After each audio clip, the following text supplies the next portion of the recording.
What's up, everybody? My name's Curtis. I'm the owner of Tactical Trash Out, and today I'm going to be going over with you tips and tricks on how to start off your successful garbage business.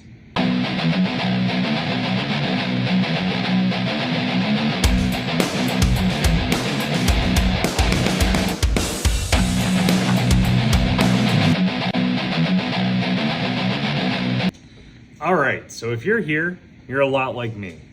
I was searching everywhere on the internet, trying to figure out how to bring in the substantial income because honestly, COVID threw me for a loop like most other business owners. I actually started my business towards the end of the pandemic, and what happened is I was purely a junk removal business. And so I would go out, pick up couches from people's houses, pick up their unwanted needs that they no longer wanted, try to find donations, try to find the ability to recycle them and learn the industry, which was great. But there was one problem, TikTok. There was also a huge problem. It just came in numbers. And so everybody had discussed and started going over how they could open up their own junk removal business. Because as we all know, if you're sitting here and you're a junk removal owner looking into getting garbage done and bringing that as a possible option for you, you're aware that there's chucking of trucks in the industry where they're going to come in and they're going to underbid you on everything possible. And they may not even be doing this legally. They may not even have a business. They might just do this on the weekend for fun. But I know a huge issue in my area is that those same chucking of trucks that are going on about, they're not going to transfer stations. They're not going to landfills. They're not going to donation centers. They're taking it and you're finding it out on state land. You're finding it on the side of the roads. And it's becoming a very big issue in this industry. So unfortunately, while TikTok did bring in a lot of the light into this industry, we want to make sure that we're maintaining professional standards all across the board. Even if it's just for the garbage industry, any sort of the waste management, you want to make sure that you are giving off that professional character that you would receive at any business that you walk to. Because a lot of garbage men or junk removal companies, they get this standard looked upon them as to that they're lower than an electrician or a plumber or somebody else that's in a contractor industry, and we're all technically part of the same. So I guess without further ado, let me give you a little bit more of a background. So as I said, I started off with junk removal and it started to get really rough there. I had left my job. I used to work for the United States Postal Service for about 6 years.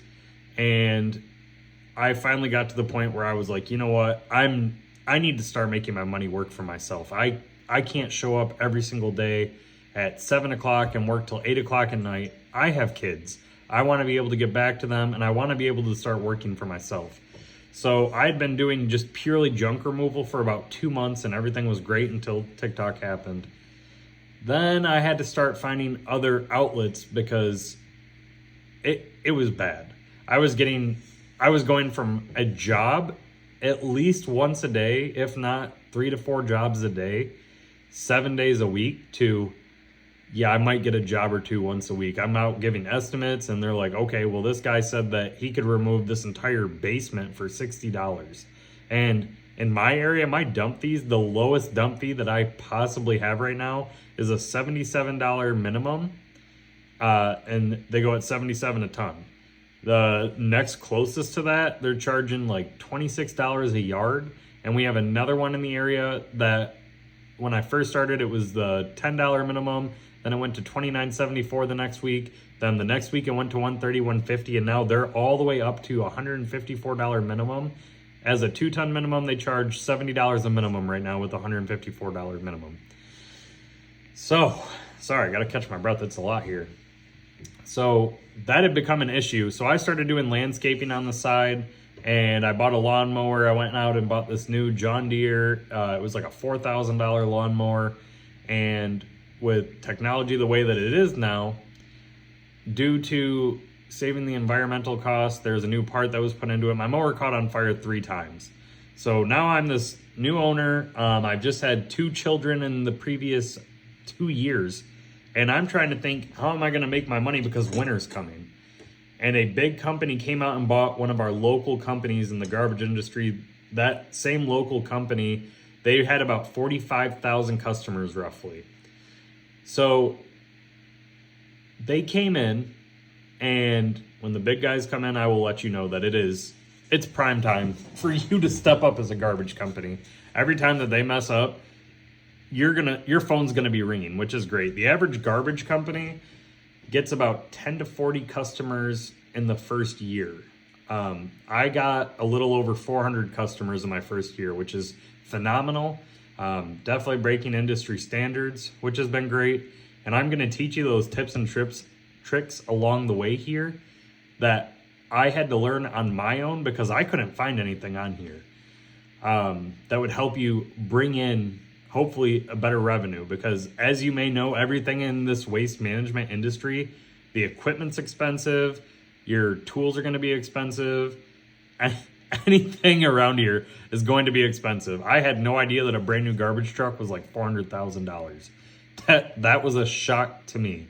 A new under CDL truck, you're looking roughly around $180,000 to $200,000 right now, and it's currently December of 2023.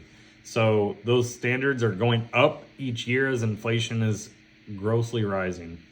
So you may also be here and you may have more equipment than I started with. So when I first started doing garbage pickup, what I did is I went on Facebook Marketplace and I started looking for cheap garbage cans that I could buy. And as you've probably seen in this intro video before this, all of my garbage cans are lime green, which my favorite color is green. That's why I wanted to go with it. I also use lime green cans because it's a safety precaution for my future employees, that they're able to not only see those cans, but they're not getting hit out in the street. That is a big issue in this industry, is employees dying, whether it be getting rear-ended in the truck, out on the street picking up the garbage. You want to make sure that your employee is as safe as possible, because the last thing I want is for one of my employees to pass away on the job. Everybody wants to get home to their families, and that's what's important to me, is that the customer is taken care of and my employees are taken care of too. So all of my equipment is all lime green and black. When I first purchased those garbage cans, I was spray painting them green, and each can cost me about $20 on Facebook that I could find, and they are hard to find. I sprayed all those green, and then I got each side, or each can I should say, stamped on it was $20. Those costs went up pretty quick. So I originally started off with 16 cans, and those customers were coming in quick and I could not get the cans fast enough. So I'm also a Christian-based company. My company is based solely around God.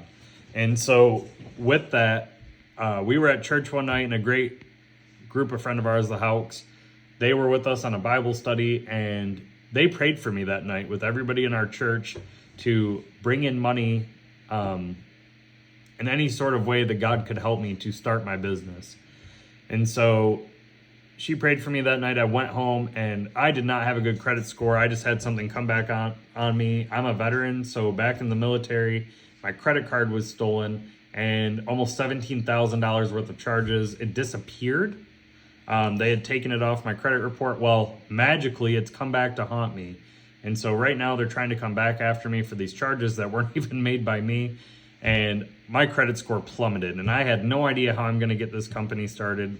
So they had prayed for me. I went home that night. I applied for a credit card and got approved for $9,000, which was absolutely amazing. I didn't know how I was going to do it. So the very first big expense that I had was my garbage cans. So my garbage cans, for the first 50 that I bought, were about $4,500. That paid for 50 cans. It paid for my stamp fee so I can get my logo, as you saw on those green cans. I made sure that when I did get those stamped, as a heads up, because you want to make sure that you followed this, you get your logo put on there and your phone number. That's it. You don't want to put like us on Facebook, find us on Google, 5-star rated, anything like that. Everything needs to be focused mainly on your logo, so that when your customers are driving, or potential customers are driving down the road, they are able to see your can and your logo. I have so many people a week call me just to let me know, hey, I wanted to look into signing up for service with you, as I found your can on the side of the road and I'm interested in your services. it is so important that they are seeing that logo and finding that brand recognition on your can. I was fortunate enough that when I became from the junk removal side, that I had a truck and trailer, and it's a landscaping trailer that I've built walls on.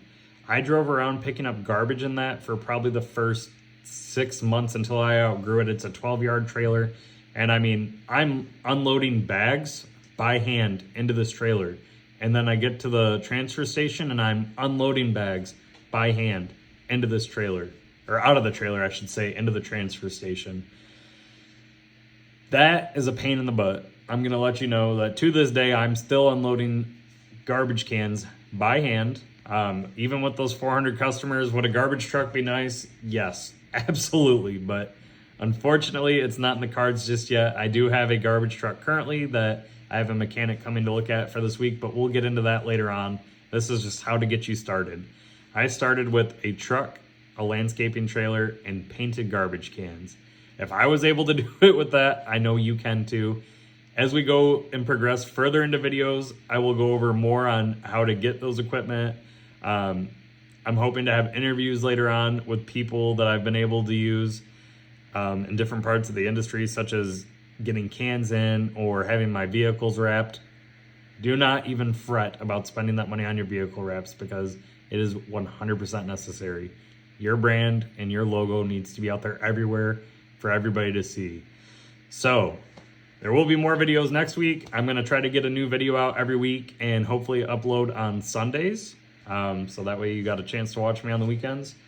And if you ever have any questions or comments or stuff that you want to know about the garbage industry, please put it below in the comments. I will make sure to get to each and every one of you. And if I can't find an answer, I will absolutely put in the research and the time because your question may be a question that I still have today. And that's important for me to answer.